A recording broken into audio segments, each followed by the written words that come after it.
Assalamualaikum warahmatullahi wabarakatuh. Perkenalkan, nama saya Pingi Rahayu, NIM 2312129 dari kelas P4A akan menjawab pertanyaan-pertanyaan dari tugas UTS pengembangan kurikulum.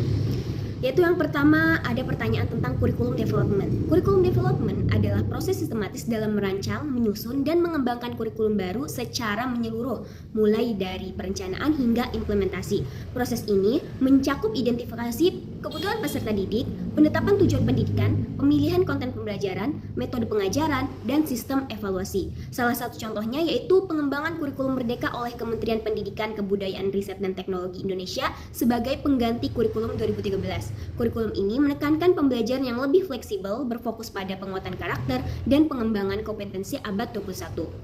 Lalu kurikulum improvement, yaitu adalah proses penyempurnaan atau revisi terhadap kurikulum yang sudah ada, bukan membuat yang baru. Tujuannya itu adalah memperbaiki bagian-bagian yang anggap kurang efektif. Contohnya seperti sekolah memperbarui mata pelajaran TIK di kurikulum 2013 agar mencakup materi tentang literasi digital dan keamanan siber tanpa mengubah keseluruhan struktur kurikulum yang sudah ada. Pertanyaan kedua tentang azas psikologis. Jadi dalam pengembangan kurikulum menekankan pentingnya memperhatikan aspek-aspek psikologis peserta didik seperti perkembangan kognitif, emosional, dan sosial. Prinsip ini bertujuan agar kurikulum yang dirancang sesuai dengan tahap perkembangan siswa sehingga proses pembelajaran menjadi lebih efektif dan bermakna. Contoh penerapan asas psikologis ini dapat dilihat dalam pembelajaran di tingkat sekolah dasar, di mana guru ini menggunakan metode pembelajaran yang melibatkan aktivitas fisik, permainan, dan visualisasi. Hal ini sesuai dengan tahap perkembangan kognitif anak-anak yang berada pada tahap operasional konkret, di mana mereka ini lebih mudah memahami konsep melalui pengalaman langsung. Yaitu selanjutnya pertanyaan ketiga tentang pendekatan subjek akademik. Pendekatan subjek akademik adalah cara menyusun kurikulum yang fokus pada penguasaan ilmu pengetahuan atau mata pelajaran. Tujuannya adalah agar siswa menguasai materi secara mendalam dan terstruktur.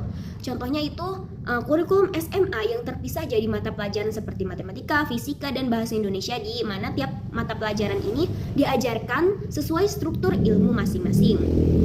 Dan yang keempat itu tentang prinsip umum dan prinsip khusus. Jadi prinsip umum adalah prinsip dasar yang berlaku secara luas dalam setiap pengembangan kurikulum yang mencakup apa saja, yaitu mencakup prinsip relevansi, prinsip fleksibilitas, prinsip kontinuitas, prinsip efisiensi, dan prinsip efektivitas. Lalu ada prinsip khusus. Prinsip khusus berkaitan langsung dengan isi dan pelaksanaan kurikulum, diantaranya yaitu prinsip berorientasi pada tujuan pendidikan nasional, prinsip pengembangan berdasarkan kebutuhan peserta didik, prinsip keseimbangan antara aspek kognitif, afektif, dan psikomotor, prinsip integrasi antara mata pelajaran dan kehidupan nyata. Dan prinsip relevansi dalam pengembangan kurikulum berarti bahwa kurikulum ini harus sesuai dengan kebutuhan peserta didik, tuntutan masyarakat, dan perkembangan ilmu pengetahuan serta teknologi. Kurikulum yang relevan akan membantu peserta didik untuk mengembangkan kompetensi yang dibutuhkan dalam kehidupan nyata. Contohnya seperti apa?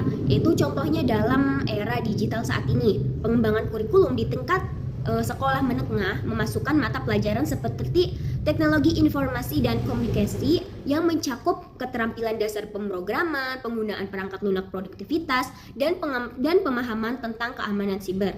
Hal ini dilakukan untuk memastikan bahwa peserta didik memiliki keterampilan yang relevan dengan kebutuhan dunia kerja dan perkembangan teknologi. Mungkin cukup itu dari saya. Assalamualaikum warahmatullahi wabarakatuh.